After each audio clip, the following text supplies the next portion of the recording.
This is Real News Media TV, coverage you can trust. Please like, share, subscribe, and hit the notification bell. Select all for daily news updates. Government to make more adjustments to DRMA for Christmas. Local Government Minister Desmond McKenzie says there will be additional adjustments to the protocols governing the Disaster Risk Management Act during the upcoming Christmas season. McKenzie, who was speaking at Thursday's monthly meeting of the Westmoreland Municipal Corporation, said community bars and other local businesses, which would normally close at 7 p.m. under the DRMA, will be allowed to operate until 9 p.m. on weekdays, while on Christmas Eve and New Year's Eve, their closing hours will move up to 1 a.m. He also stated that entities such as gyms and barbershops, which were affected by the 7 p.m. curfew closing period, will be allowed to extend their opening hours until 9 p.m. Also, beaches and rivers that are operated by authorized persons, which normally operate from 6 a.m. to 4 p.m., will now be allowed to operate until 5 p.m. Cinemas at the theaters will continue to open with limitations, while churches, which are among the most responsive and supportive organizations, have also been allowed to continue to operate within their limitations, said McKenzie. Let me clearly state that we have not moved the restrictions on entertainment, so parties and nightclubs are not permitted to open and to operate. Any parties that take place and any nightclubs that are open while engaging in music and dancing is doing so in contravention of the Disaster Risk Management Act, added McKenzie. It should be noted that funerals and burials remain the same from Mondays to Fridays, with only 20 persons allowed to attend. Markets will be allowed some additional time and will now close at 9 p.m. each night. McKenzie said the municipalities have lost in excess of $2 billion in revenue that would have come from the entertainment sector through advertising since last year. The revenue that has been lost would have formed a significant portion of the budget of the municipal bodies. We are looking at measures that will allow us to consider how we approach it, but we also have to be mindful that we did not make some concessions and some of the players did not live up to the commitment that they gave, said McKenzie, in speaking about creating opportunities for the entertainment sector. We understand the hardship that those persons in the sector are experiencing, but we also have to look at the wider picture. McKenzie said that come January 13, 2022, his ministry will revisit the measures that are now in place to see if any further changes or alterations can be made. The Prime Minister on Tuesday announced new measures around COVID. The Prime Minister has been clear, and we have been clear, that we cannot continue to squeeze the life out of the economy of the country, said McKenzie. While the numbers are going down, we are still not out of the woods. We saw what the spike did earlier this year, the pressure that was placed on the health system, shortage of oxygen, and over 1,000 persons occupying beds when we only had a capacity of about 600. Although we have increased the bed capacity for COVID to over 800, all of that can be wiped out if we are not responsible. As it relates to the adjustments made to the curfew hours for the Christmas by Prime Minister Andrew Holness, McKenzie said the government purposely made those changes because Grand Market Night is one of the biggest nights for commercial business in the country, and that while the government understands the issues, it also has to be mindful that persons need to create and to have a livelihood. Prior to addressing the WMC meeting, McKenzie toured the Westmoreland Infirmary, the Savannah Lamar Market, the Indigent House, which is under construction in the Moreland Hill community, and the $14 million rehabilitation roadway in Bath District. Prime Minister makes another appeal for tourism workers to get vaccinated. While acknowledging that the current COVID-19 vaccination rate among Jamaica's tourism workers is approximately 70% to date, Prime Minister Andrew Holness is calling on the other 30% to take their jabs in order to secure the sector against the fallout from the global pandemic.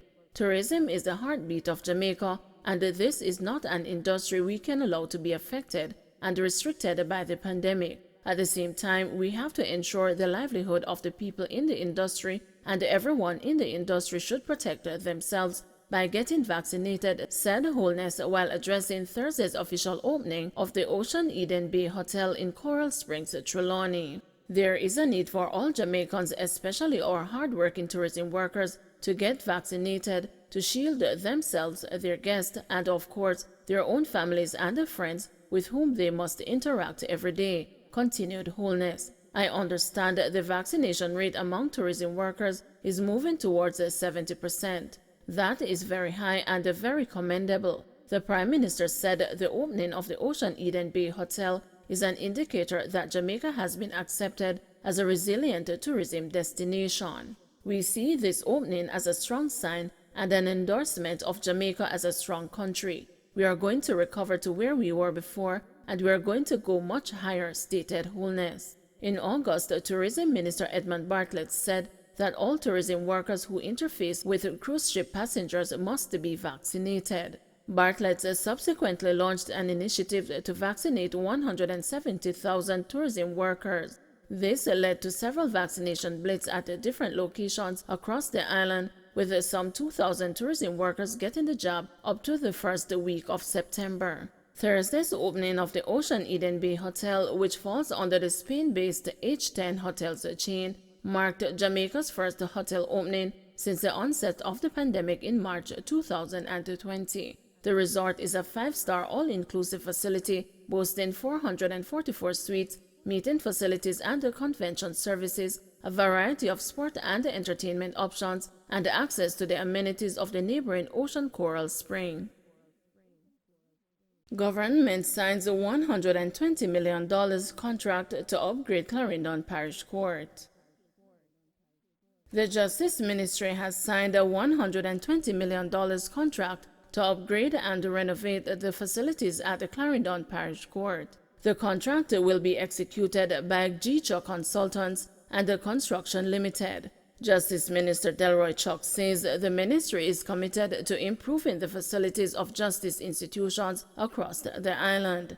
Renovation works of the Clarendon Parish Court will include the installation of an elevator to support improved access for the physically challenged and the construction of an additional public bathroom. Upgrades to the court building will also include retiling of walkways and corridors, installation of additional water storage, and improvement water and sewage lines for the facility, improvement of electrical services, provision of security systems, external and internal painting, and installation of air conditioning units. Meanwhile, Chief Justice Brian Sykes has welcomed the announcement to upgrade the court facilities, highlighting that a key component of achieving an improved justice system involves ensuring that the island's courts are equipped with modern amenities. Sykes said the Clarendon Parish Court is one of the better performing parish courts and has contributed significantly to the objective of disposing of cases within 24 months of the point of entry into the court system.